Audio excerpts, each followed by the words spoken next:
After the celebrations, Roke moved to Chi's home with dreams of a luxurious life. However, upon arriving, she was surprised. She looked around, expecting to see treasures and comforts, but there was nothing of the sort. "Is this really where we will live?" she asked, her heart sinking. The village of Ola was known far and wide for its vibrant colors, bustling marketplaces, and rich traditions. There lived a young woman named Roke, whose beauty was said to rival the splendor of the dawn.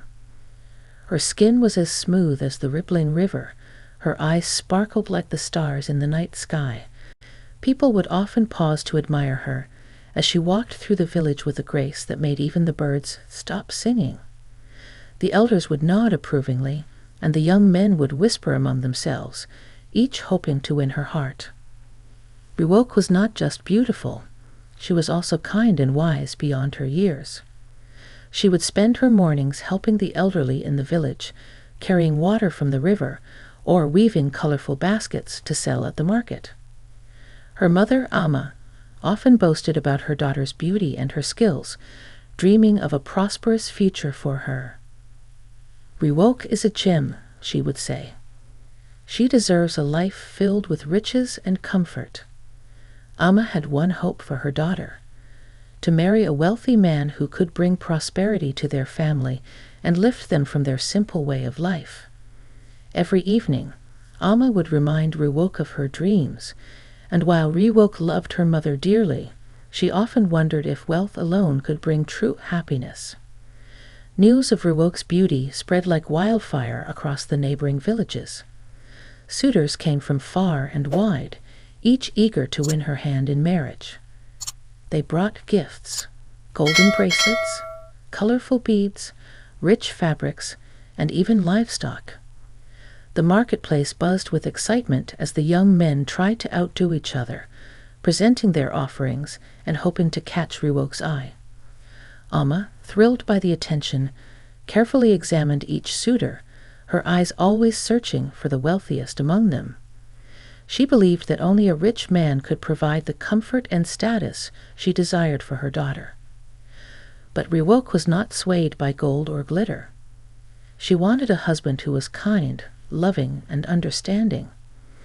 She would often sneak away from the bustling marketplace to sit under the shade of the baobab tree, thinking about what her heart truly desired. One day, a wealthy merchant named Kichi came to the village with a proposal. Kichi was known across the region for his vast riches, which he had earned through trade and commerce. His son Chi was handsome and strong, but he was not known for his charm or kindness. Kichi approached Amma with an offer that dazzled her eyes: a marriage between Roke and his son. He promised a life of wealth, luxury, and endless comfort. Amma's heart leaped with joy. She saw in Kichi's proposal the answer to her prayers, a way to secure a prosperous future not just for Roke, but for their entire family. Amma wasted no time. She rushed home to share the news with Roke, her face glowing with excitement. "My daughter," she began, "this is the chance of a lifetime. You will marry Chi, the son of the richest merchant in all the villages. Imagine the life you will have: fine clothes, delicious food, and a beautiful home." Roke listened quietly, her heart beating fast. She had never met Chi, and she wondered if he was the man she had been dreaming of. But seeing her mother's happiness, she decided to trust her and agreed to the marriage. The wedding was a grand affair. The entire village gathered to witness the union of Roke and Chi. The women sang songs of love and prosperity, while the men danced and played their drums with vigor. Roke looked stunning in her wedding attire, her beauty shining brighter than ever. Amma's eyes were filled with tears of joy as she watched her daughter, believing that this was the beginning of a wonderful new chapter for their family. As the sun set and the stars filled the sky, Roke and Chi exchanged vows, and the village erupted in cheers and applause. After the celebrations, Roke moved to Chi's home with dreams of a luxurious life. However, Upon arriving, she was surprised. The house was simple, plain walls, modest furniture, and no signs of the wealth she had been promised. She looked around, expecting to see treasures and comforts, but there was nothing of the sort. "Is this really where we will live?" she asked, her heart sinking. Chi, who had been quiet throughout the wedding, finally spoke. "Yes, this is our home. I believe in living simply and saving for the future." Roke was taken aback. She realized that her new life was not going to be what she had imagined. Roke quickly discovered that Chi was extremely frugal. He counted every coin and was careful about every expense. They ate simple meals, wore simple clothes, and avoided any unnecessary spending. For Roke, who had imagined a life filled with fine clothes and delicious feasts, this was a harsh reality. She missed her mother's warm meals and the little joys of her village. She tried to talk to Chi about it, but he would only respond, "We must save for the future. We cannot waste money on things we do not need." Roke found herself growing more and more frustrated. She felt like a bird trapped in a cage, unable to spread her wings. "Is this what my life will be?" she thought, feeling tears prick at her eyes. She wanted to understand Chi, but his constant focus on saving and frugality seemed like a wall between them. Determined to bring some joy and color into her new life, Roke decided to start a small business from home. She was skilled in weaving and crafting beautiful baskets, something she had done back in her village. She decided to make these baskets and sell them to the neighboring villages. "If I cannot have the luxuries I dream of, I will earn them myself," she thought. She gathered materials from the nearby forest and started her work. Her hands moved skillfully, creating intricate patterns and vibrant colors that reminded her of home. To her delight, her baskets were a hit. People loved the quality and the beauty of her work, and soon she was making a modest income from her sales. With the money she earned, she was able to buy some small luxuries: a piece of fine cloth, some spices for their meals, and a new pot for cooking. She felt a sense of pride in her work and a newfound sense of independence. "Perhaps," she thought, "I can find a balance between Chi's ways and my own desires." As Roke's business began to flourish, Chi noticed the changes around their home. The once bare kitchen now had the aroma of fresh spices, and the rooms seemed brighter with the new colorful clothes that Roke had bought. Though he didn't say much, Chi silently observed his wife's hard work and determination. At first, he felt uneasy about her spending the money she earned. However, Chi also noticed something else. Their home felt warmer and more joyful. Roke seemed happier. One evening, after another day of watching her skillfully weave baskets, Chi finally spoke. "You work very hard, Roke," he said softly. "But why do you spend the money on these things?" "We must save." Roke looked up from her work, surprised by his question. She took a deep breath and replied, "Because a home needs more than just savings, Chi. It needs warmth, comfort, and a little joy." Curiosity sparked in Roke's mind after their conversation. She realized she knew little about Chi's past or the reasons behind his frugality. One day, she decided to ask him about it.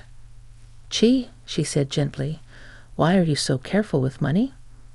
Did something happen that makes you afraid of spending?" Chi hesitated, but he could see the sincerity in her eyes. After a long silence, he finally shared his story. Chi told her about his childhood, how he had grown up in a family that lost everything to a fire. They had been wealthy once, but in one night they were left with nothing. His father, Kichi, had rebuilt their fortune from the ashes, but it had taken years of hard work, sacrifice, and careful saving. "I learned from him that nothing in this world is certain," Chi explained. "That's why I am careful. I don't want us to ever face that kind of hardship." Roke listened carefully, her heart softening. She gently touched his hand and said, "I understand now, Chi. But we must also live in the present and find happiness in the little things." Chi began to ponder Roke's words. He realized that he had been so focused on the future that he was missing out on the present. One day, he decided to surprise her by buying her some beautiful new threads for her baskets. It was a small gesture, but for Chi, it was a step toward finding a balance. Roke's face lit up with joy when she saw the gift. She knew it wasn't easy for Chi to spend money, and she appreciated his effort to understand her needs. They started sharing meals that were a little more special, and sometimes they would take a walk together to the market, where Chi would let Roke buy a small treat. For the first time, Chi began to feel the warmth and comfort that Roke had spoken of. However, just as things began to look brighter, a storm of challenges struck.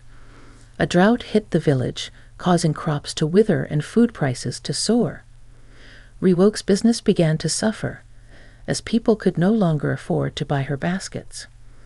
The household income dwindled, and the little luxuries she had brought into their home slowly disappeared. The tension between them resurfaced. Chi, in his usual way, became even more frugal, counting every coin twice and cutting down expenses to the bare minimum. Roke, feeling the pressure, tried her best to keep the household running smoothly, but the strain of the drought and the financial stress weighed heavily on her.